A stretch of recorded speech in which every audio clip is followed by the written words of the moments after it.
agradeço o convite, Gotito, para eu apresentar o objetivo do meu trabalho nos últimos anos, e que é,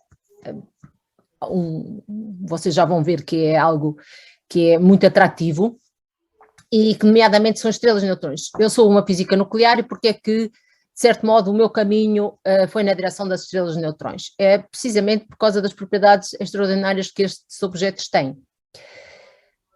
E para começar, vou-vos já mostrar um pequeno vídeo, que é a tradução de um vídeo feito para divulgação do tema, e que foi traduzido pelo Ivo Sengo, e a voz, a dobragem é feita pela Ana Fontes.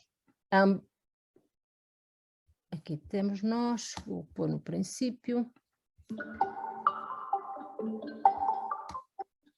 Existem milhares de estrelas muito curiosas na nossa galáxia, a Via Láctea, chamadas estrelas neutrões. Elas pesam tanto como o Sol, mas são tão pequenas como a cidade de Amsterdão.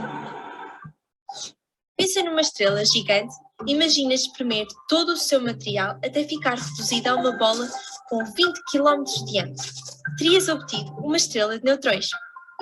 O mundo à nossa volta é feito de pedaços muito pequeninos, chamados átomos, os quais são feitos de pedaços ainda menores.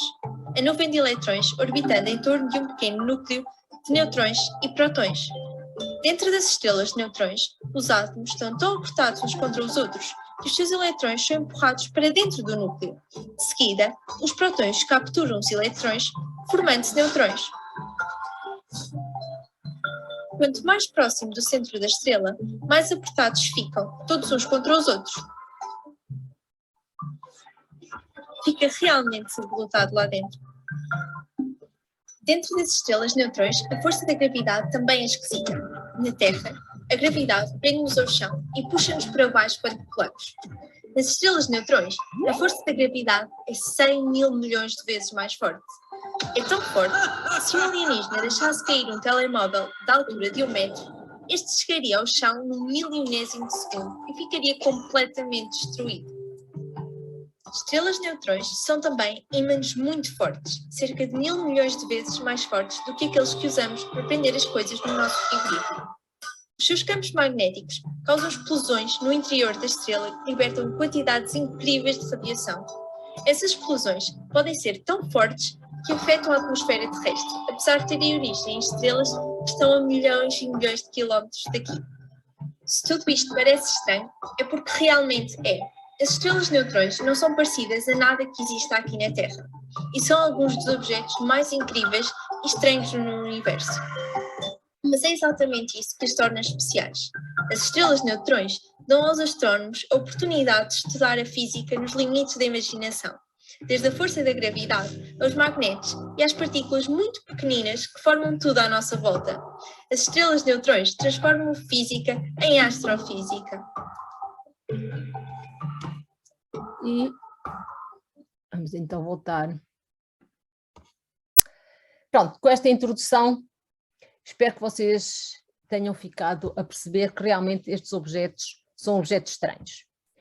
Eu vou começar com um bocadinho de história, uma breve apresentação de uns objetos, das propriedades de um destes objetos, e depois o que é que se passa no seu interior e como é que nós podemos detectar. Quem detectou pela primeira vez um objeto destes foi Jocelyn Bell, enquanto fazia o seu doutoramento com Anthony Hueshi. É interessante perceber que Jocelyn Bell não só era uma astrónoma, não só fazia as observações, como também precisava de construir o próprio telescópio de ondas de rádio. E aqui nós vemos um testemunho dela em que diz que espetámos mais de 1000 postes e 2000 dipolos entre eles. E deste observatório que criaram, deste telescópio de ondas rádio, eles conseguiram observar um pequeno sinal muito regular a que inicialmente chamaram Little Green Man, gozando um pouco com o facto de que seria um sinal que estava a ser criado por algum extraterrestre. Mas, na altura, já havia as ideias da existência de uma estrela de neutrões, de estrelas de neutrões, e rapidamente chegaram à conclusão que o que estavam realmente a observar eram estrelas de neutrões. Das primeiras estrelas de neutrões que foram observadas, temos a estrela que fica na nebulosa do Caranguejo. A nebulosa do Caranguejo é o que resulta, tenho aqui uma imagem no óptico, e é o que resulta de uma supernova, de uma explosão, que eu vos vou explicar um pouquinho mais à frente, que ocorreu no ano 1054. Portanto, as supernovas geralmente são definidas desta maneira, SN de supernova e depois o ano quando é observado. Esta supernova foi observada precisamente pelos astrónomos, os físicos da época, que eram os chineses e os árabes. E no centro do que resta desta supernova, que chama-se a nebulosa do Caranguejo, existe um pulsar, uma estrela de neutrões, com uma rotação, tem um período de 33 segundos, e vocês podem mesmo ver aqui assim o seu eixo de rotação, com muita matéria à volta. Este foi um pulsar que foi descoberto logo a seguir ao pulsar que foi observado por Jocelyn Bell. Já agora, devo-vos dizer que eu comecei com isto, com a apresentação da Jocelyn Bell, porque este é um daqueles erros que aparece na história das ciências. É o prémio não ter sido também, o prémio Nobel foi dado precisamente para a descoberta das estrelas de neutrões, Anthony Hewish, mas não a Jocelyn Bell. Quando, poucos anos depois, um outro par de orientador, aluno de doutoramento, Herschel e Taylor, descobriram também algo relacionado com as estrelas de neutrões, e aí ambos ganharam o prémio Nobel. Ora bem, o pulsar do Caranguejo, que acho que tem esta designação, PSR de pulsar. Estas coordenadas são as coordenadas da estrela no espaço. É uma estrela que tem cerca de 1,4 massas solares, tem uma densidade que é levantada a 15 gramas por centímetro cúbico, lembrem-se que a densidade da água é 1 grama por centímetro cúbico, tem um período que é 33 segundos, portanto, uma massa superior à massa do Sol, um objeto que tem uma massa superior à massa do Sol, faz uma rotação completa em 33 segundos. Além disso, tem também aqui um campo magnético que é 10 levantado a 12 Gauss. O campo magnético na superfície da Terra é meio Gauss. Podemos dizer que o campo magnético mais forte que é possível produzir na Terra, em aparelhos, por exemplo, de ressonância magnética, é cerca de 100 milhões de vezes mais fraco do que este que este pulsar do Caranguejo tem. Portanto, cá estão estas super propriedades de uma estrela de neutrões. Além disso, eu pus mais ou menos um objeto que tem um raio de cerca de 24 km em cima aqui de Coimbra, e vemos que este objeto vai aqui mais ou menos até Montemoro Velho. Portanto, é realmente um objeto muito compacto. E, pensando um pouco no vídeo que vos mostrei, nós até podemos perceber o tamanho e a massa de uma estrela de neutrões. Se eu pensar que um átomo tem mais ou menos um raio de 1 angstrom, e que o núcleo, isto é o que eu estou aqui a representar, é um átomo de hélio 4. O seu núcleo tem umas dimensões da ordem do Fermi.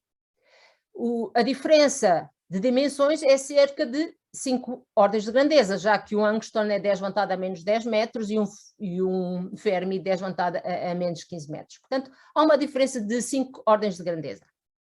Se nós agora compararmos o raio da Terra, o raio do Sol com o raio de uma estrela de neutrões, vejam que o raio do Sol é 700 mil quilómetros.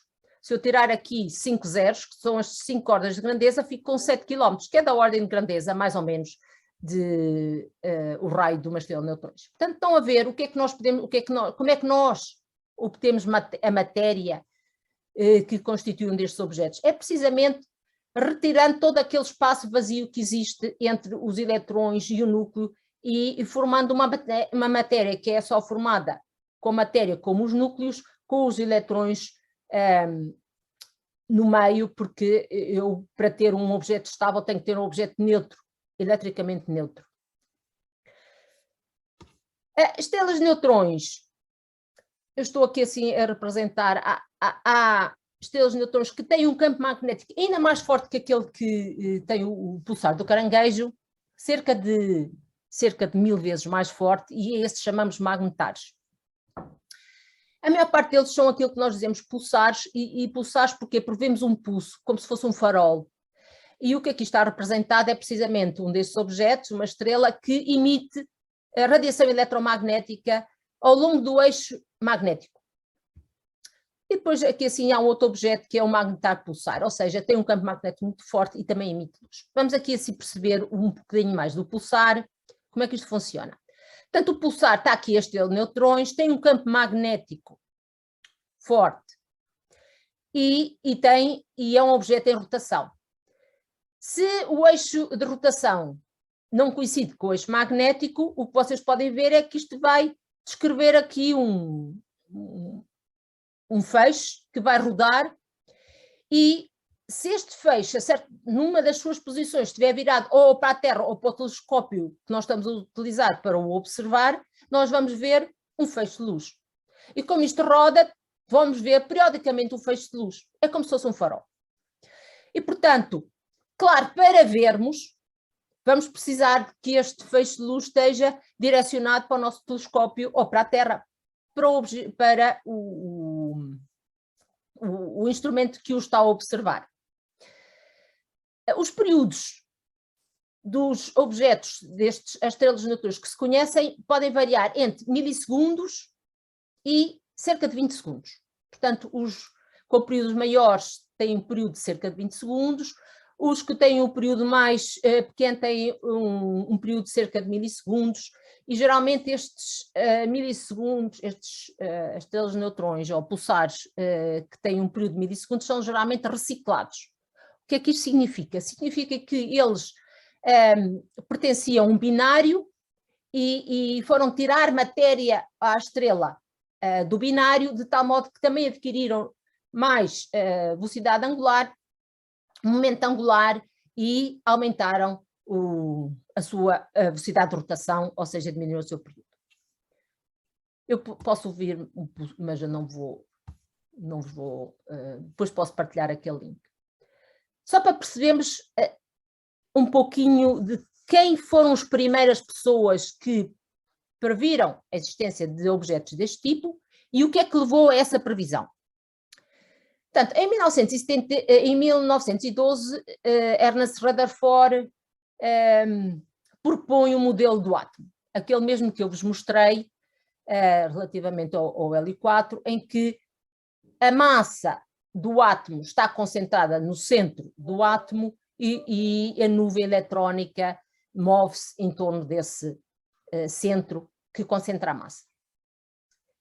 É também Ernest Rutherford que propõe ainda em 1917, 1919, a existência do próton. O próton que ele descobre que é o núcleo do hidrogênio, aparece em vários outros núcleos. Mas o neutrão só vai ser descoberto em 1932. E é descoberto por Chadwick. O neutrão é uma partícula que não tem carga, que tem uma massa semelhante à do próton, e pronto, e que tinha umas propriedades especiais, nomeadamente dividiu os núcleos em duas partes. Ora, esta descoberta é muito importante, porque depois há logo pessoas que tiram partido da existência dessa partícula para preverem a existência das estrelas de neutrões. Uma dessas é o nosso amigo Lev Landau, que num artigo de 1932 calcula a massa máxima que uma estrela pode ter, que uma estrela que seria constituída apenas apenas por neutrões. Reparem que o facto de ser uma partícula neutra resolve logo o problema de que o objeto deve ser eletricamente neutro. Portanto, eles propõem que existam estrelas que sejam como um núcleo atómico gigante. No entanto, há uma certa controvérsia acerca desta proposta ser de 1932, porque os escritos não são bem conhecidos. Portanto, mas os nossos amigos russos consideram que há essa proposta de 1932 de Landau, mas, entretanto, há também a proposta destes dois, Bada e Zwicky, e essa aí vocês podem procurar e podem encontrar em 1934 um artigo escrito por eles. Fritz Zwicky é realmente muito produtivo, vocês podem verificar que ele produz muito. De Walter Bada eu não encontro grandes trabalhos, mas o que eles propõem é que há um objeto que seria formado só de neutrões, as tais estrelas de neutrões, e eles propõem que esse objeto teria 10 km de raio e que seria o resultado de uma supernova. Reparem, eles já propõem em 1933 que este objeto é o resultado de uma supernova. E tem aqui with all reserve, we advance the view that supernova represent a transition from ordinary stars into neutron stars. Portanto, a primeira designação de estrela de neutrões, which in their final stages consist of extremely close packed neutrons. Mas reparem, um objeto de 10 km e os mídia não estão afastados das descobertas do tempo, e aqui temos nós um cartoon no jornal Los Angeles Times a gozar um pouco com esta descoberta, porque reparem, observar no universo um objeto de 10 km de raio seria realmente uma coisa complicada, e vemos aqui o Zwicky a dormir e a dizer, olha, quando tu observares aí uma explosão de uma estrela, avisa-me, deve ser uma explosão de cerca de, semelhante a 100 milhões de sóis, e que depois vai encolher para um diâmetro de meia milha. Não, que vai encolher de um diâmetro de meia milha para 14 milhas de diâmetro. E, portanto, de certo modo, as pessoas gozam com esta ideia de que se pode observar um objeto tão pequeno. No entanto, reparem que ele aqui refere cosmic rays, na verdade o que se pensa não ligado a uma supernova, mas ligado à fusão de duas estrelas de neutrões, que é emitido aquilo que se chama um surto de raios gama, gamma ray burst. Portanto, já há aqui muitas ideias propostas por este Fritz Zwicky relativamente aos processos que envolvem as estrelas de neutrões. Isto em 1934. Ora, agora vou-vos apresentar um dos grandes desafios e porque é que é um desafio destas estrelas. Um dos grandes desafios destas estrelas é o facto de se ter observado várias estrelas que têm duas massas solares. Ou seja, que têm uma massa que é o dobro da massa do Sol. E porquê é que é um desafio? Portanto, vamos ver se vocês ficam a perceber porque é que é um desafio. Aqui temos uma coletânea de estrelas de neutrões que estavam observadas, era de 2016, que já agora há mais algumas. Estas são aquelas para as quais a massa é mais conhecida e, portanto, é obtida com menor incerteza. E, geralmente, as massas são obtidas com uma incerteza pequena se as estrelas pertencem a um binário. E, em particular, vemos que estas estrelas que aqui estão, que são binários de duas estrelas solares, são conhecidas com uma incerteza na massa muito pequena. Mas este valor médio senta-se mais ou menos no valor de 1,5 massas solares. Portanto, as pessoas acreditavam que a massa de uma estrela de neutrões é cerca de 1,4, 1,5 e ainda agora é conhecida como a massa canónica. Só que depois agora posteriormente apareceram estrelas como esta aqui, que têm uma massa acima de 2 massas solares. Estas também têm, mas estas têm uma incerteza muito grande. E, portanto, se nós considerarmos um sigma, ou 2 sigmas, ou 3 sigmas, podem ter uma massa qualquer. Mas estas estrelas que aqui estão, esta aqui e esta aqui, que é a J1614, têm uma incerteza na massa muito pequena. E portanto, foram verdadeiros desafios para a física nuclear e de partículas. E porquê? Para já vou-vos mostrar como é que é descoberta ou como é que é medida a massa destas duas destas estrelas. Uma delas, que foi a primeira que foi publicada, cuja massa foi publicada, e foi publicada na Nature em 2010, é o pulsar J1614-2230, é uma estrela-neutrão que está num binário com uma anã branca, e ela é detectada por causa de um efeito da relatividade geral, chama-se o atraso Shapiro, e se vocês virem, está aqui assim, neste desenho, veem aqui um ponto vermelho, e este é o ponto, é a estrela de neutrões, e temos aqui a anã branca. E o que acontece é que, nesta posição, há numa posição em que a estrela de neutrões e a anã branca estão alinhados com o telescópio. E a luz emitida pela estrela de neutrões sofre um atraso, por causa do desvio que tem que sofrer por causa de ter este obstáculo. E vemos aqui assim, este é o tempo que demora a chegar, e vemos que aqui há um pico.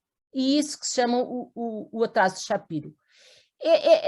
A descrição deste efeito depende da massa e, portanto, podemos calcular a massa com uma grande precisão. Já o raio, vejam que o raio é calculado com uma incerteza muito grande, 13 km, mais ou menos 2 km. O período de rotação destas estrela de neutrões é 3,15 milissegundos. O outro pulsar que eu ali assim indiquei é o pulsar J0348, e este é detectado novamente tendo em conta efeitos da relatividade geral, mas de um modo diferente. Ele também pertence a um binário com uma estrela de neutrões, e aqui o que é que se mediu? Mediu-se a órbita, e como estes objetos têm uma órbita, têm um período muito pequeno, e tem uma órbita, está aqui, o período da órbita é 2 horas e 27 minutos, é possível medir, acompanhar o movimento destes objetos durante um longo espaço de tempo, e verificou-se que as dimensões da órbita iam reduzindo.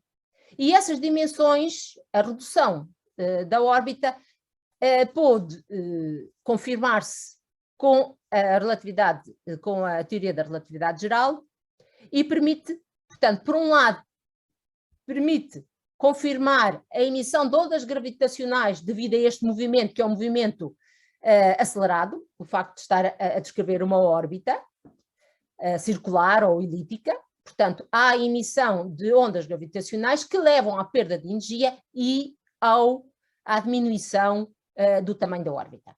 E, portanto, é desta maneira que a massa desta estrela é obtida novamente também com uma precisão bastante grande. Ela tem uma massa de 2 massas solares, mais ou menos 0,04. E porquê é que é interessante? Porquê é que é um desafio estas 2 massas solares? Para vocês perceberem, tenho aqui assim estes esquemas.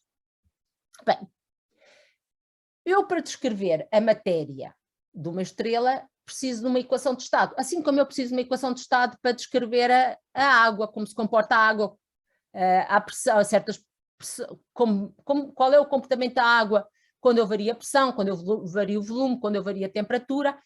E para a matéria das estrelas de neutrões eu faço a mesma coisa, eu obtenho uma equação de estado. E neste caso o que eu estou a representar é a pressão em função da densidade de energia, ou densidade de massa, se vocês quiserem. E o que eu vos mostro aqui é 2 modelos diferentes, o modelo azul e o modelo vermelho. O que eu vejo é que no modelo azul a pressão aumenta muito mais rapidamente quando eu aumento a densidade de massa do que no modelo vermelho. Portanto, são 2 modelos diferentes. Se eu agora pegar nas equações de Einstein e as integrar, supondo que tenho um objeto esférico em equilíbrio hidrodinâmico, eu vou obter uma curva do tipo daquela que eu aqui mostro, onde eu estou a representar a massa da estrela em função do raio. Eu tenho 2 curvas de massa-raio. Uma a vermelho corresponde a esta, e esta azul dá-me aquela. E como vocês podem ver, elas prevêem massas e raios muito diferentes para as estrelas.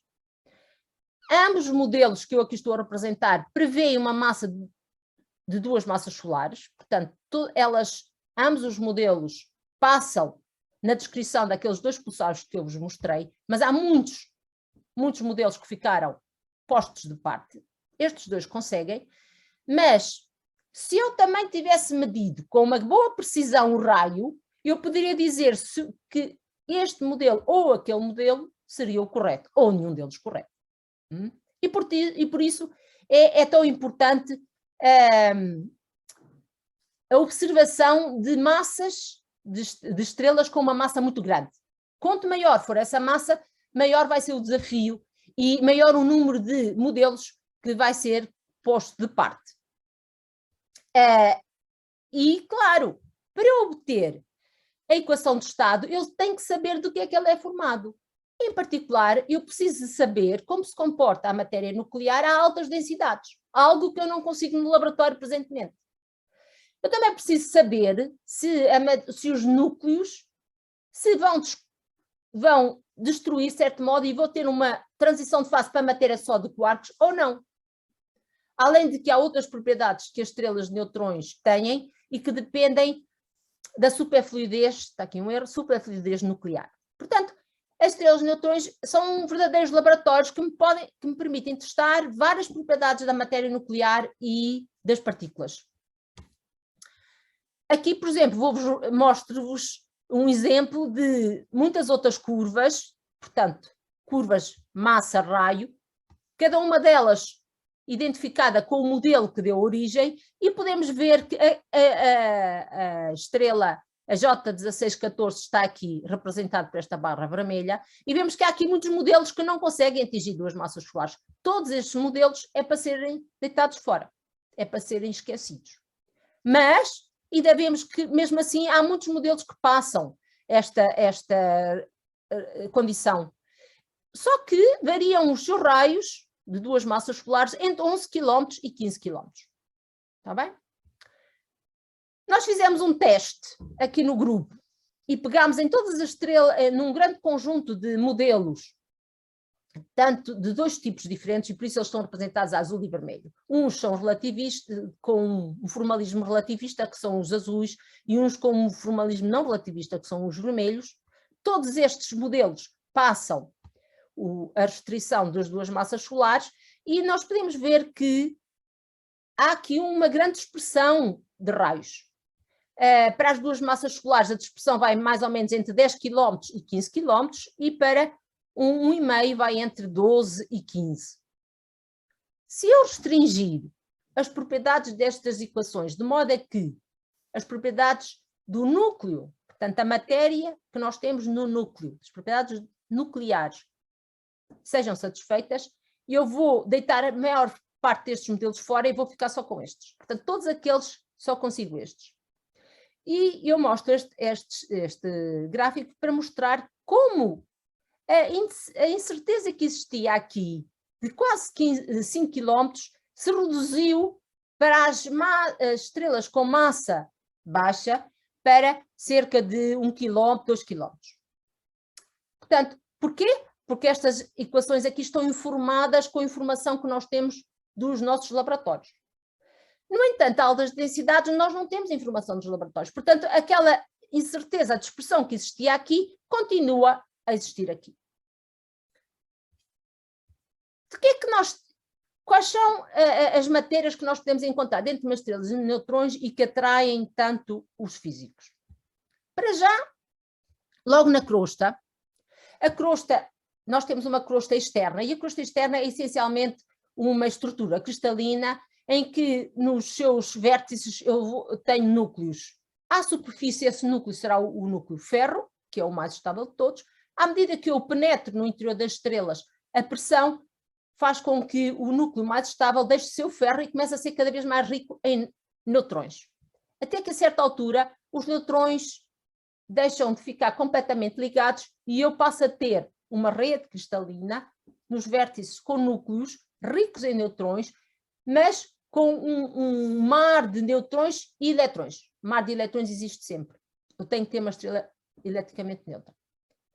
Nessa crosta interna, a crosta interna é, portanto, a crosta onde eu vou ter também já neutrões no fundo, podem-se formar estruturas a que eu chamo estruturas pasta. Ou seja, aqui é logo o primeiro fenómeno, um dos fenómenos interessantes numa estrela de neutrões.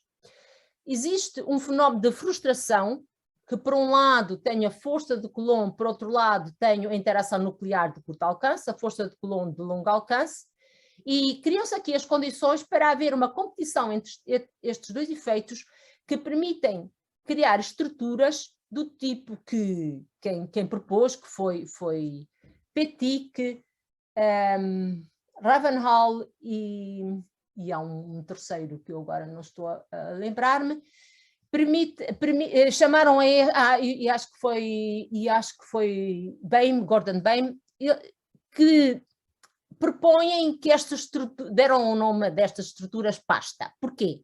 Porque além das estruturas ou das esferas que nós estamos habituados nos nossos núcleos, propõem que, à medida que aumenta a densidade e a pressão, esses núcleos, essas esferas se juntam e fazem tipo tubos, os tubos depois juntam-se e fazem placas, os tubos seriam espaguetes, os tubos não, primeiro seriam cilindros, que seriam os espaguetes juntam-se e fazem as superfícies, que seriam as lasanhas, e depois, à medida que eu aumento a densidade, passava a ter os penes, que são tubos, e depois terminava com uma forma de queijo suíço, até começar aquilo que se chama o core da estrela, em que a matéria é homogénea. Portanto, vamos esquecer para já a crosta. A crosta tem cerca de 1 km, 1,5 km de espessura. Vamos então agora para o interior da estrela. No interior da estrela, eu vou encontrar no interior mais externo uma mistura de prótons, neutrões e eletrões, e muons. E à medida que eu caminho para o interior, reparem que os prótons e neutrões estão aqui representados, são formados por quarks U e D. À medida que eu entro no interior da estrela, pode acontecer que eu crio condições para que me apareçam outro tipo de quarks, os quarks estranhos. E aparecem-me então partículas a que eu chamo hiperões. E a proposta que é feita por várias pessoas é que no centro da estrela existe aquilo que se chama uma sopa de quarks. E aqui, que eu represento aqui com esta mancha, em que eu teria os quarks U, D e S. Portanto, tudo isso tem consequências na equação de estado. Saber se existe ou não depende do tipo de propriedades que eu observo nas estrelas de neutrões. É também interessante percebermos onde é que as estrelas de neutrões se encaixam no diagrama de fase da QCD, diagrama de fase da cromodinâmica quântica. Ora, a cromodinâmica quântica é a teoria que estuda a força forte, e a força nuclear é a força forte. E, portanto, as estrelas de neutrões, que se são formadas por matéria nuclear, por matéria de partículas que sentem a força forte, têm que estar aqui localizadas em algum sítio neste gráfico. Este gráfico, novamente, voltamos, é um gráfico que mostra duas quantidades termodinâmicas, a temperatura e o potencial químico. Em vez de ter potencial químico, aqui podia ter densidade. E representa aqui a azul. Eu estou a representar a fase da matéria de partículas que interagem pela força forte, que estão na forma de hadrões, como os prótons, os neutrões e os outros hiperões, que ocorre às temperaturas mais baixas e nas densidades mais baixas, e tem a cor de rosa todas aquelas fases que seriam constituídas por quarks desconfinados, sem estar confinados em hadrões. Aqui, os físicos, vocês sabem que os físicos têm muita imaginação, podem aparecer 1001 tipos de fases, que eu aqui represento, por exemplo, supercondutividade na cor, a CFL ou uma Color Flavor Locked Phase. Portanto, fases ou propostas de fases não faltam. Mas como é que nós podemos chegar a essas fases? Ora bem, as estrelas de neutrões vivem aqui nesta parte do gráfico de temperatura zero. E onde é que estão os nossos laboratórios? Olhem, o LHC vive aqui, reproduz mais ou menos o mesmo tipo de condições que eu também tenho no universo primordial. Portanto, há uma densidade muito baixa e consegue atingir temperaturas altas. Portanto, bem longe das condições que nós temos nas estrelas de neutrões. Por outro lado, há laboratórios como o FER, como... agora está-me a faltar um nome, NICA, na Rússia, que se propõem criar outras condições em que a matéria que eu produzo não é uma densidade tão baixa como aquela que é produzida no LHC ou no RIC, mas é uma densidade maior. Mas, de qualquer modo, são sempre a densidades bem mais baixas do que aquelas que nós encontramos nas estrelas de neutrões. E, portanto, estrelas de neutrões são, neste momento, a única possibilidade que nós temos para estudar matéria nestas densidades. Qual é o problema? O problema é que a matéria nestas densidades pode-se encontrar numa estrela de neutrões no seu interior. E para a informação chegar até nós, ela precisa de atravessar a crosta. Portanto, uma das coisas que nós precisamos perceber bem é como é constituída a crosta e como é que a informação atravessa a crosta. E aqui está várias propostas. Portanto, cá temos a crosta, está aqui representado a castanho, temos uma atmosfera, temos a crosta só núcleos e eletrões, núcleos, prótons, núcleos, eletrões e neutrões. Depois temos esta zona, que é a zona que é homogénea, podemos ter prótons supercondutores, e depois já estão a ver, aqui no centro eu posso ter várias soluções, desde um condensado de K-ons, um condensado de piões, cada uma destas fatias é um modelo diferente.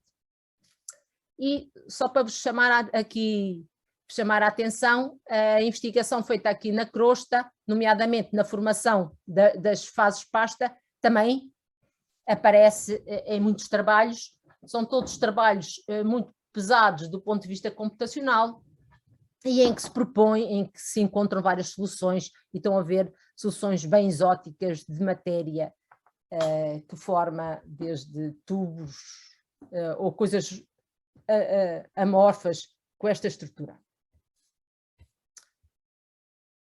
Agora que já vos mostrei algumas propriedades das estrelas de neutrões e porque é que é importante para um físico nuclear e um físico de partículas, vou-vos dar uma previsão muito simples. Como é que eu posso fazer uma previsão muito simples da existência ou das propriedades deste objeto? E para esta previsão simples eu vou usar a fórmula de von Weizsäcker, mas o Carlos disse que não podia ter nenhuma forma, portanto não tem nenhuma forma. E representa aqui assim, o que é que eu estou a representar? Estou a representar uma quantidade muito importante, que é a energia de ligação dos núcleos, aquilo que os liga. A força nuclear, a força forte é uma força atrativa. O que é que os liga? E nós podemos, esta fórmula de von Weizsäcker é uma forma muito simples, é empírica e descreve de uma maneira muito simples a ligação ou a energia de ligação dos diferentes núcleos. Ela tem parte da desta primeira vertente, que é o termo mais importante, que me diz que os núcleos, a força nuclear é uma força atrativa, de curto alcance, e, portanto, cada núcleo vai interatuar essencialmente com os seus vizinhos. E é isso que os liga. E esta força aumenta linearmente com o número de nucleões. Portanto, é muito simples. Agora, já nós podemos perceber facilmente que os vizinhos, que os núcleos que estão na superfície não têm tantos vizinhos, portanto, não podem contribuir tanto para a ligação, que há prótons, e os prótons repelem-se, é a força de Coulomb, e depois temos aqui dois efeitos quânticos. Um dos efeitos quânticos descreve aquilo que nós chamamos aqui a simetria, e na verdade a força nuclear é tal que prefere que haja tantos prótons como neutrões, e há aqui outro que é emparelhamento, que não tem nada agora para aquilo que nós precisamos, não é necessário este termo. Ora, como é que eu posso fazer uma previsão simples? E já agora, o que é que esta forma consegue descrever? Consegue descrever a energia de ligação por nucleão, dos núcleos. E o que é que nós vemos? Temos aqui assim o próton, o hidrogênio. À medida que aumentamos o número de núcleos, a energia de ligação vai aumentando. Temos aqui um pico, que é a partícula alfa. A partícula alfa é uma partícula muito estável. Depois há aqui uma certa diminuição na energia de ligação por nucleão e volta a aumentar para o carbono, o oxigênio, até que atingimos aqui o máximo, que é o ferro. Então é isso mesmo, nós vamos ver que nas estrelas, desde que tenha massa suficiente que permita criar as condições de temperatura e pressão necessárias, eu vou fundir os núcleos mais leves em núcleos mais pesados, libertando energia. Vejam que, claro, que vou ter uma certa dificuldade em ir da partícula alfa para o carbono 12, e isso deu, quem conseguiu explicar este saltinho dali para ali, recebeu um prémio Nobel. Mas, imaginem o que é que acontece quando eu chego aqui até ao ferro. Quando eu chegar ao máximo. Se eu fizer fusão de núcleos, eu já não vou poder libertar mais energia, porque todos estes núcleos que eu tenho acima do ferro estão menos ligados. E, portanto, já estão a ver o que é que acontece. Quando no centro da estrela eu formei ferro, eu já não posso libertar energia fundindo o ferro e, portanto, a força da gravidade ganha. E há o colapso do centro da estrela. Portanto, já vamos voltar a este problema do colapso do centro da estrela e antes vamos fazer a nossa previsão simples. Pois, se eu for à forma de von Weizsäcker e disser que o meu núcleo só tem neutrões, portanto não há força de Coulomb, que é muito grande, portanto não há termo de superfície, eu fico só com dois termos. O termo, que é o termo de volume, que me dá a energia de ligação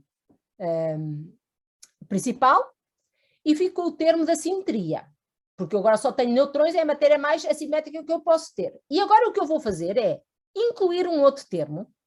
Em vez de ter o termo de Coulomb, vou pôr lá o termo da força de gravítica, que tem a mesma forma do termo de Coulomb, só que em vez de ser repulsivo é atrativo. E vou fazer umas contas simples. Quantos nucleões é que eu preciso para ter ligação? E vou verificar que consigo ter ligação se tiver um número, aqui está errado, tem que ser superior, não é? Se o meu número de nucleões for superior a 10 elevado a 56. Portanto, se o meu número de nucleões for superior a 10 elevado a 56, eu posso ter um objeto só feito de neutrões, que tem um raio de cerca de 5 a 10 km e uma massa cerca de um décimo de massa solar. Portanto, é uma estimativa muito rude, mas já dando a ordem de grandeza correta destas quantidades, do número de nucleões, do raio e da massa. E agora, só para vos dizer como eu posso ligar o laboratório ao espaço, este termo da simetria que aqui está na equação que vos mostro aqui, este termo que aqui está, representa aqui num gráfico, em função da densidade. É uma quantidade que aumenta. Naquela expressão, como eu estou a falar em núcleos, os núcleos geralmente têm uma densidade que é a densidade de saturação, eu estou aqui no 1, é mais ou menos este valor que aparece naquela fórmula. Ora bem, este valor pode ser medido experimentalmente de maneiras diferentes. E o que eu mostro aqui neste gráfico é precisamente resultados experimentais de experiências diferentes. E mostro esta quantidade que aqui é representada por um S0 e mostro a derivada desta quantidade neste ponto. Vejam que isto fica limitado, mesmo assim a gama ainda é grande, entre 30 e 35, e aqui tenho uma coisa que vai desde um pouco menos de 50 até um pouco mais de 100. E eu agora peguei em dois valores, em dois modelos, um que obedece às condições no ponto 1 e outro que obedece às condições no ponto 2. E obtive a equação de estado e foi obter as propriedades das estrelas de neutrões que se obtêm para estes dois modelos. E vejam o que é que eu obtive. Obtive a curva 1 e a curva 2. Portanto, vejam, o que é que tem em especial a curva 1 e a curva 2? A curva 1 difere da curva 2 de 2 km. Portanto, se eu conseguir medir um raio com uma precisão, sei lá, de 5%, eu posso distinguir entre esta família e aquela família. E posso dizer se aquilo que eu devia ter é isto ou é aquilo. Portanto, vejam como eu posso transformar uma estrela de neutrões num laboratório de física nuclear. como é que eu formo? Eu já vos disse mais ou menos como é que formava, portanto, nós partimos das poeiras, que desde que se criem as condições necessárias e haja um arrefecimento, a gravidade começa a fazer efeito, começa a aumentar a densidade, a diminuir a temperatura e depois ou tenho uma grande massa ou tenho uma pequena massa. Se a massa for pequena, eu tenho uma evolução tipo a do Sol. Mas se a massa for superior a 8 massas solares, eu vou ter uma evolução que segue esta trajetória e que termina aqui com uma supernova, depois de no centro eu só ter ferro. Depois da supernova posso ter duas coisas, ou tenho uma estrela de neutrões ou tenho um buraco negro. Para mim o que me interessa é ter uma estrela de neutrões, mas há outras pessoas que ficam mais interessadas com os buracos negros. Então, vamos supor que eu parto de uma estrela que tem inicialmente 25 massas solares. Ela vai passar 10 vantado a 7 anos a queimar o hidrogênio que tem no seu centro. Uma vez queimado o hidrogênio, vai haver uma compressão, existe um aumento de pressão, existe um aumento de temperatura e ele permite queimar o hélio. O hélio formando o carbono e o oxigênio. A combustão do hélio já só demora 10 vantado a 6 anos. Depois da combustão do hélio, eu posso ter a combustão do carbono, que demora cerca de 10 vantado a 3 anos, depois a combustão do neon, do oxigênio, e à medida que eu tenho a combustão de núcleos cada vez mais pesados, a duração é muito mais rápida. Até que a combustão do silício demora cerca de 5 dias e aí tenho formação de níquel e de ferro e deixo de ter a possibilidade de libertação de energia por combustão do núcleo. E cá está. Quando atinjo o ferro, eu já não consigo libertar energia por combustão ou por fusão de núcleos leves. E nessa altura tenho algo com esta forma, no centro tenho ferro, mas isto é tipo uma cebola, mas o facto de aqui não conseguir no centro de produzir mais energia, o que é que vai acontecer? Vai haver um colapso. Os prótons e os eletrões, vai haver um colapso, a força gravítica vence, nessa altura os prótons e os eletrões vão reagir, dar um neutrão e liberta-se um neutrino, e é por causa disso que a estrela se chama estrela de neutrões. É uma estrela que tem muitos neutrões, mas não é só neutrões. Aqui está. Quando isto acontece, temos uma supernova. Já vos dei um exemplo da nébula remanescente de uma supernova, aquela que corresponde à supernova do Caranguejo. Aqui está uma outra, foi a supernova 1604, que foi observada por Kepler, e aqui temos uma bonita imagem da subposição da radiação emitida no raio-x, no óptico e no infravermelho. E geralmente uma supernova vai irradiar e aparece luminosa no céu durante várias semanas. E aqui está o que acontece. Portanto, o centro tinha ferro, deixou de poder produzir energia, colapsa, todo o material que está à volta cai no centro, vai comprimir a matéria que está no centro. Ora, e a força nuclear é repulsiva a muito curtas distâncias. O que é que acontece? Quando o centro é comprimido até atingir o tamanho em que essa força repulsiva se faz sentir, dá-se uma onda de choque e é emitido o material para o espaço que depois forma aquela nébula. No centro fica então a estrela de neutrões ou um buraco negro se a matéria for demais. Como é que eu observo? Portanto, para saber isto, eu preciso de observar as estrelas de neutrões. Eu vou-vos dar só alguns exemplos. Portanto, na verdade, para observar as estrelas, eu, na verdade, posso ver radiação eletromagnética, posso ouvir ondas gravitacionais e posso sentir, detectando partículas que nos chegam do cosmos. As partículas podem ser neutrinos, podem ser raios cósmicos, prótons, etc. Para observar a radiação eletromagnética, eu tenho vários comprimentos de onda, posso observar em todos os comprimentos de onda, em alguns, por exemplo, o rádio, A atmosfera é transparente às ondas de rádio, eu posso ter os telescópios à superfície da Terra. Aqui aparece o Square Kilometer Array, um telescópio de vários quilómetros quadrados que está a ser construído e numa colaboração a que Portugal pertence. Posso também ter o TLV, Very Large Telescope, que aparece aqui no visível. Pronto. Aqui também temos uma janelinha. E depois posso ter telescópios que são postos a rodar em torno da Terra. Entre eles temos o Fermi, que observa a radiação de gama.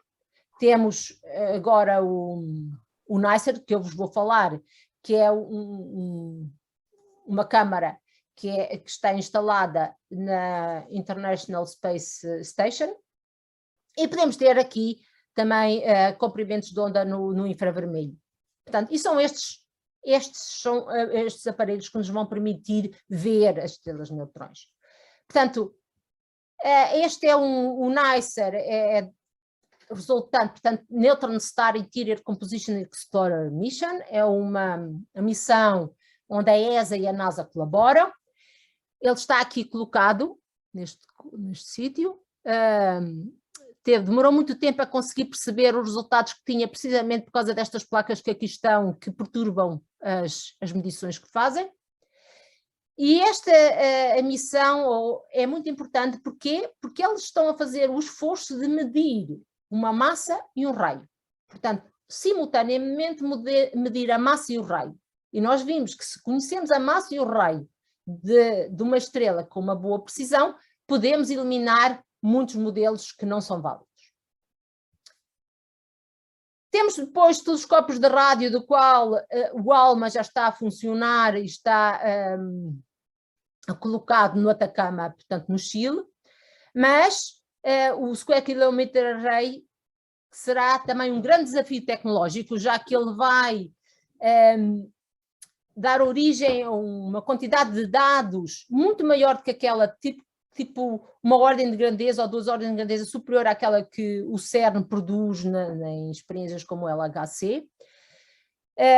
Essa informação tem que vir do sul, África, portanto, África, Austrália, e tem que chegar aos países colaboradores, e, portanto, do ponto de vista tecnológico vai ser um grande desafio, mas vai-nos permitir, do ponto de vista de quem está vai permitir fazer descobertas em todas as áreas da cosmologia astrofísica. Para as estrelas de neutrões é muito importante, porque nos vai permitir medir e detectar muitas estrelas de neutrões que até agora não era possível.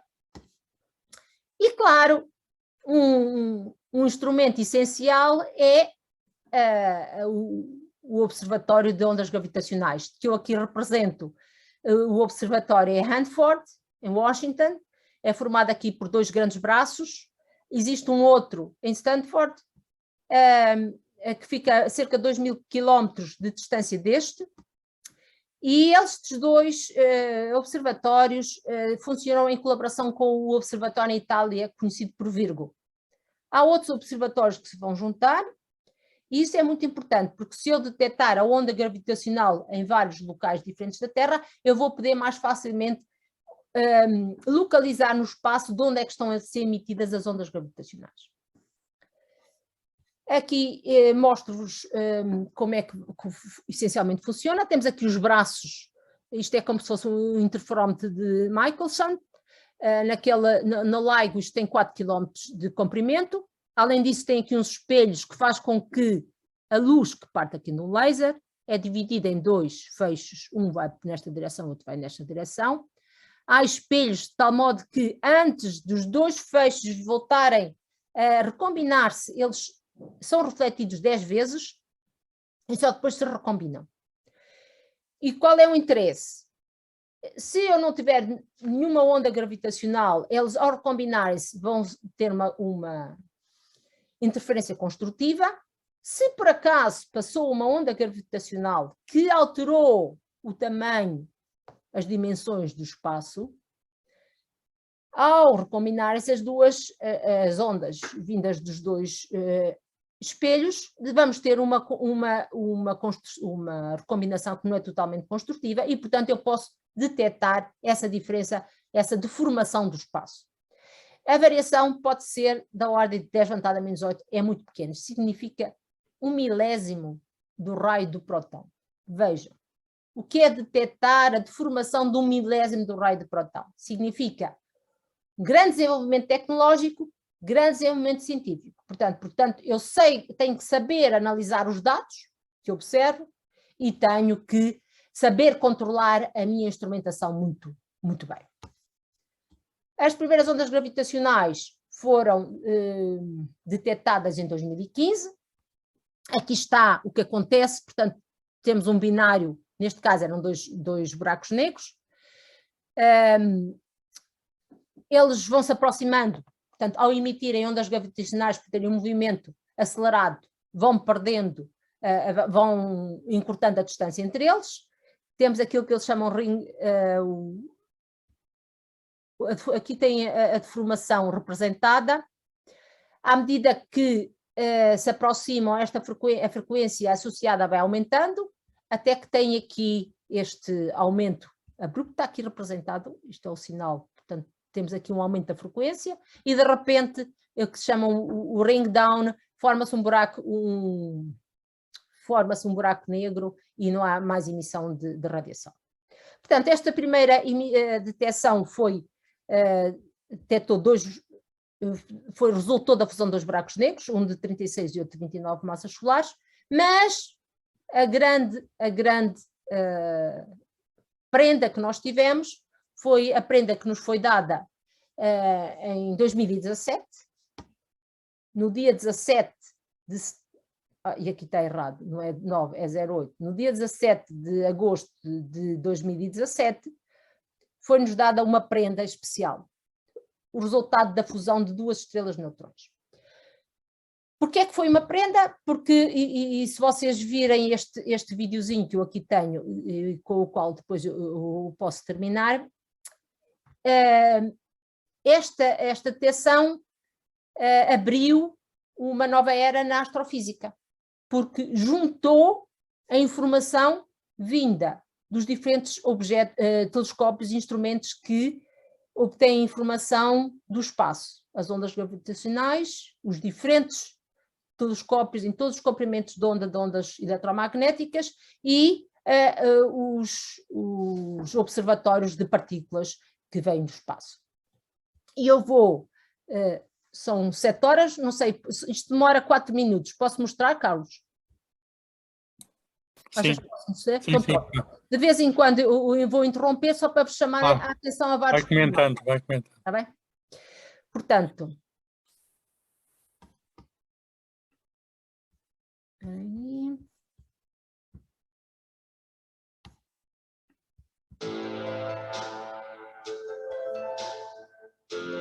For the first time, astronomers have detected a single cosmic cataclysm in both gravitational waves, ripples in space-time itself, and electromagnetic wave. Portanto, deixa eu ver aqui, isto aqui, deixa eu ver se eu estou consigo, espera aí. Portanto, a primeira coisa que aqui vocês veem, e que é característico da fusão de duas estrelas de neutrões, é que depois da fusão houve a emissão de um surto de raios gama, que é muito importante. What we typically call light. This hugely collaborative effort includes the LIGO and Virgo gravitational wave observatories, along with a multitude of telescopes in space and on Earth that, together, collectively monitor the full spectrum of light. Portanto, estão a ver como a comunidade já estava preparada para poder colaborar.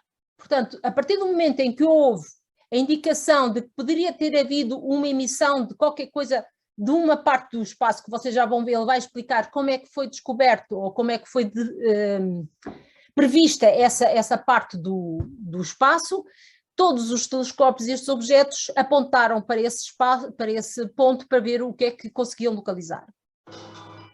The spectacular event was produced by the collision and merger of two neutron stars. These objects are the burnt-out remains of giant stars that have exploded as supernovae. They leave behind cores of exotic matter composed primarily of neutrons crushed together under the intense pull of gravity. More mass than our sun is compressed into a sphere that is about the size of a city. Astronomers have long known that neutron stars are found in pairs, orbiting one another.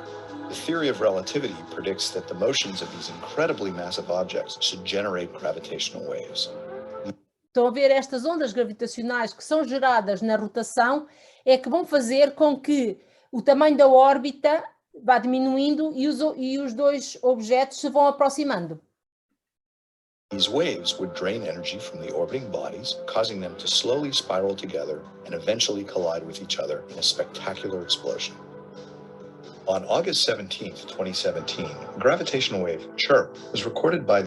Portanto, este pico é precisamente aquele pico que nós há bocado vimos, precisamente no final quando eles começam a fundir. E agora vejam o que acontece no espectro de cima. O espectro de cima corresponde a um espectro de emissão de raios gama. Vejam o que vai acontecer. The National Science Foundation funded LIGO observatories, and less than 2 seconds later, a short burst of gamma rays, a high-energy form of light, was detected by NASA's Fermi telescope. Portanto, esta detecção deste surto de raios gama não tinha sido observado, ou não se observa, quando eu tenho a fusão de dois buracos negros. Researchers quickly realized these two fundamentally different types of waves could have come from a single neutron-star merger. If so, it was critical to identify exactly where this had taken place in the sky, and if the explosion could be seen by other telescopes. The Fermi data indicated the burst came somewhere from a patch of sky covering about 1,200 square. Portanto, este é o detector Fermi que detecta raios gama e identifica esta região, que aquele surto de raios gama veio desta região do espaço. Degrees, an area equivalent to 6,000 full moons. Adding information from an independent gamma ray detection from the integral satellite, the search area was further reduced. The LIGO Portanto, este aqui, o integral, é também um outro observatório de raios gama. E agora ele vai falar no LIGO. observatories placed the source somewhere in long, narrow strips of the sky, one of which overlapped with a target patch. The Virgo Gravitational Wave Observatory in Italy, working in conjunction with LIGO, should easily have been able to detect a signal of this strength, but saw almost... Portanto, vejam, ele falou da detecção do LIGO, são dois detectores, e o Virgo não observou. E porquê que o Virgo... E isso foi uma chave importante para encontrar no espaço, localizar no espaço a origem daquele surto de raios gama e das ondas gravitacionais.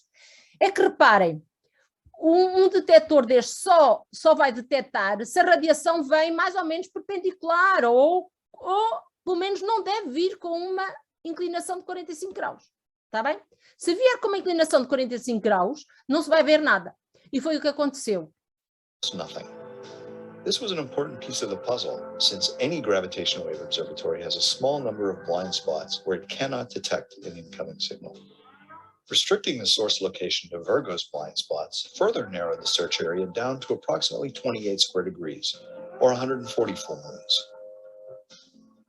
Around 50 candidate galaxies were identified in this area for follow-up observations using optical telescopes.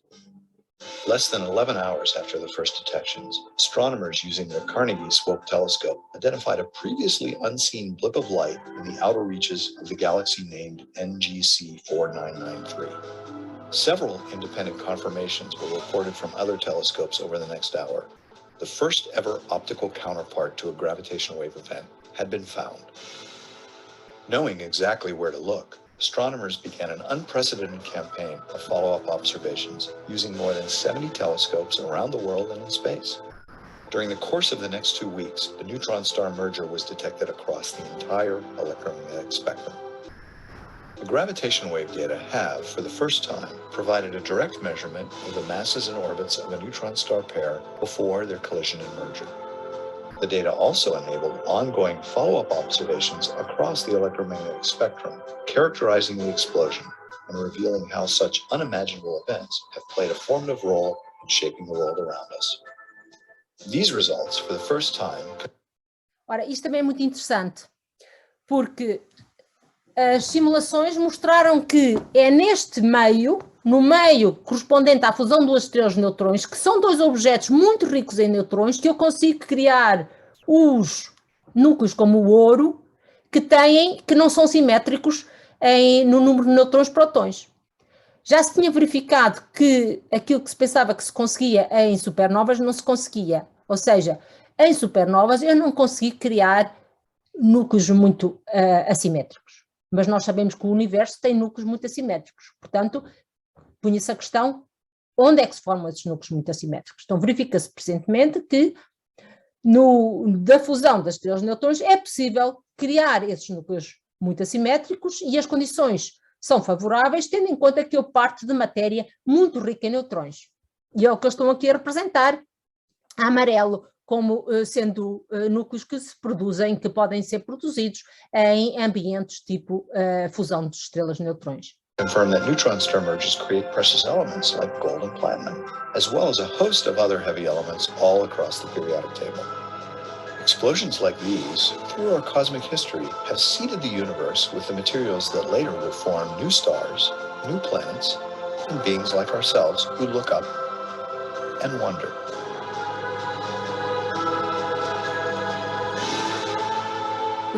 Pronto, e então, só para terminar, posso-vos mostrar aqui um cálculo que nós fizemos recentemente, em que partindo do modelo relativista, impondo condições das propriedades da matéria nuclear no laboratório, portanto os núcleos, juntando as condições as impostas pelo Neisser e pelo Virgo, nós mesmo assim chegamos a um conjunto de um grande número de modelos que satisfazem estas condições. Portanto, esta condição aqui, estas que vêm aqui, este retângulo é do Neisser, relativamente à massa do pulsar J0740, e temos ainda do Neisser estes dois retângulos, e temos a observação de LIGO, estes dois, esta mancha que aqui está. E, portanto, para já, o que é que nós podemos dizer? Para já podemos dizer que as observações que nós temos, tanto do Neisser como da LIGO-Virgo, não necessitam de matéria exótica no centro da estrela para serem interpretadas. E pronto, terminava aqui. Muito obrigado, Constança. Eu acho que foi muito tenha... esclarecedor, estes objetos fantásticos. Este pormenor final, que é a origem do ouro, não é? É uma mina de ouro. Uma minadora. É minadora. Ninguém sabia de onde vinha o ouro e agora já se sabe de onde vem o ouro. Não era a questão, mas pronto, foi um resultado que apareceu. Não era a questão inicial, mas foi um resultado. Ora bem, vamos perguntar a quem... Vamos perguntar à nossa simpática audiência quem é que quer colocar alguma questão ou fazer algum comentário. É só ligar o microfone. Estamos cerca de 2 dezenas. É viável. Eu pergunto, então, enquanto as pessoas colocam outras perguntas. Esse evento foi, de facto, extraordinário, em agosto de 2017, não é? Inauguração de uma era de astronomia multimensageira. Quantos eventos parecidos já aconteceram depois desse? Infelizmente não conseguimos ter outro ainda. A inauguração de uma era que ainda não... Porque assim, ou não estão os três a funcionar, porque muitas vezes eles desligam-se se há qualquer perturbação, ou não estão os três a funcionar, ou não tem sido fácil. Ou há uma proposta de haver uma estrela de neutrões e um buraco negro, mas 2 estrelas de neutrões, assim, um sinal como este foi realmente uma prenda, ainda não conseguimos outro. Mas também os detectores gravitacionais têm estado parados, só agora há pouco tempo é que recomeçaram.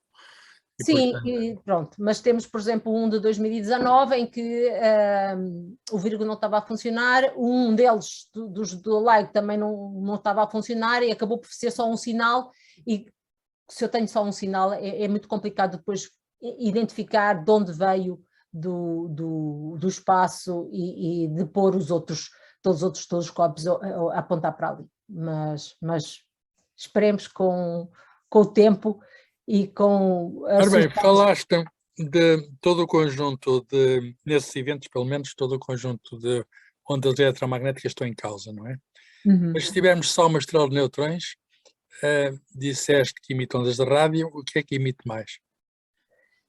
As estrelas emitem o raio-x, não é? Que é o NICER. O NICER está a detectar raio-x e emitem os raios gama naqueles eventos que são mais energéticos.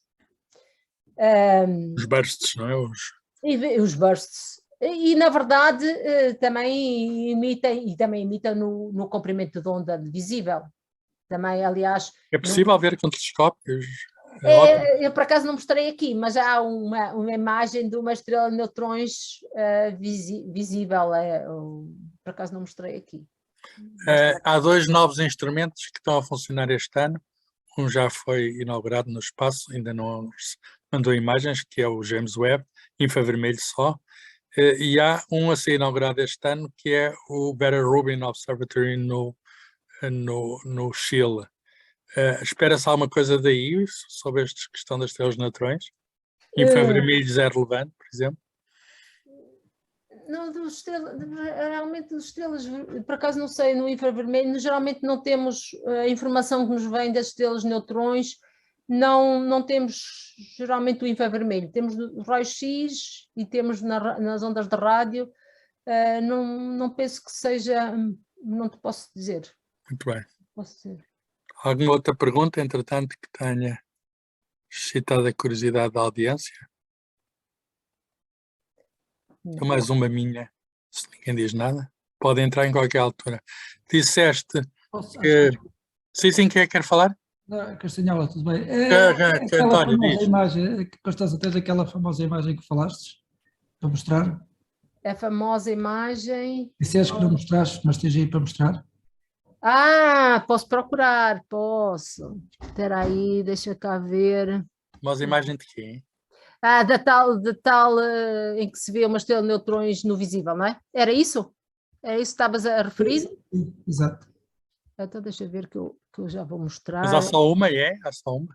Eu não sei se há só uma, mas aquela foi a primeira no visível que foi observada. Espera aí, assim. Era para vermos a estrela de Portanto, neutrões. aqui assim... Pequenina. Portanto, esta foi a primeira observação de uma estrela de neutrões em luz visível.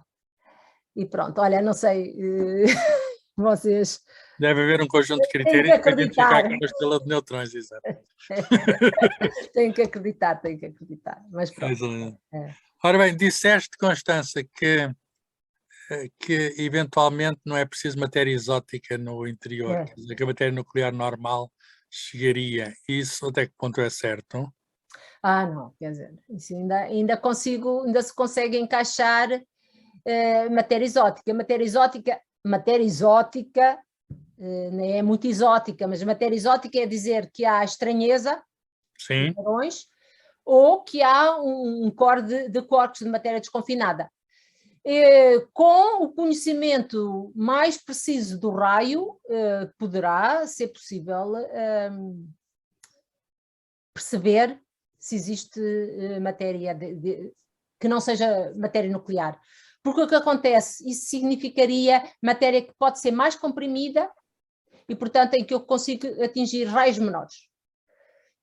E pronto, precisamos de esperar. Deve medir mais massas e raios de estrelas de neutrões. Temos que medir mais estrelas, temos que detectar mais estrelas. 2000 não chega, temos que detectar mais. Há cerca de 2000 atualmente. Neste momento é. E precisamos de detectar os extremos em massa e também em rotação. Porque se eu tenho uma estrela com um período muito curto, a certa altura tenho um limite de estabilidade, ele passa a não ser estável, porque atinge a frequência de Kepler, e portanto a detecção de uma estrela de neutrões com uma frequência, com um período muito curto, também nos pode impor condições na equação de estado.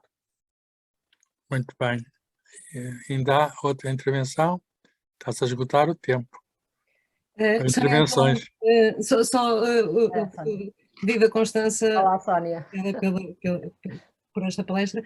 Só fazer aqui, porque falaste, eu creio que tu não falaste sobre isso, mas é também talvez relevante em termos do SCA, o facto do SCA, de facto, vai detectar um número muito grande de estrelas de neutrões, em particular de pulsares, e os pulsares têm uma coisa muito importante para também detectar ondas gravitacionais, no sentido em que, como têm o seu período tão bem determinado, caso uma onda gravitacional passe por eles, disturba esse sinal e vamos conseguir detectar isso. Portanto, vão ser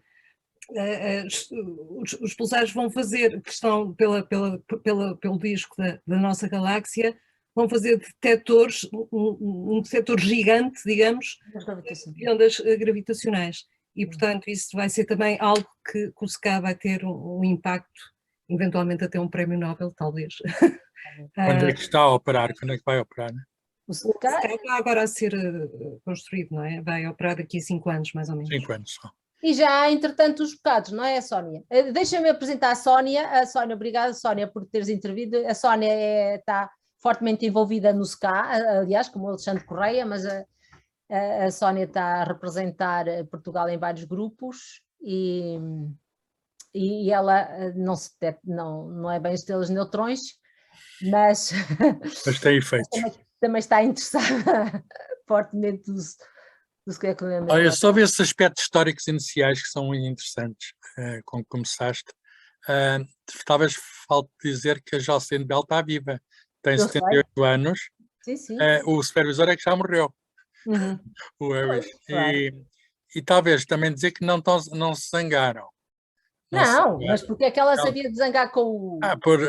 quer dizer, ela foi, de certo modo, injustiçada, como disseste. E vamos lá ver, porque é que sabia de zangar? Eu respondo.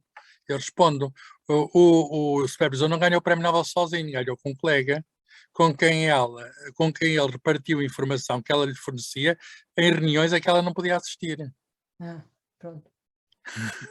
E, portanto, ela até teria motivos para se zangar, porque, de algum modo, houve uma apropriação de resultados, que não é inédita. Ela tem declarações sobre isso. É normal os supervisores, enfim, terem... Disse ela até de uma forma muito elegante. O que seria estranho é ele não ser contemplado com o prémio Nobel. O estudante não ser já aconteceu no passado. O supervisor não ser é que seria estranho. De modo que eles não se zangaram, e é curioso isso. Sobre aquele Zwicky, é um personagem. É um personagem. É um personagem. Ele é o autor também da expressão matéria escura, que agora está muito em voga. Foi ele que pela primeira vez introduziu o termo e de algum modo a ideia. E estudou, fez um catálogo de supernovas de um modo muito avançado, não havia os meios tecnológicos que hoje têm para registrar supernovas, etc. Ele fez um catálogo de supernovas e é de facto um indivíduo muito, muito original. É dos astrónomos, digamos, além de enfim, muito prolixo, estar antes do seu tempo, não é? É um indivíduo há uma anedota sobre ele usava expressões próprias, ele era muito bom a criar termos, não é? E havia em inglês bastard, podemos traduzir por filho da mãe, havia umas pessoas que ele considerava spherical bastards, são os filhos da mãe esféricos, e ele explicava porquê, é que eram filhos da mãe qualquer que fosse o lado de onde se visse.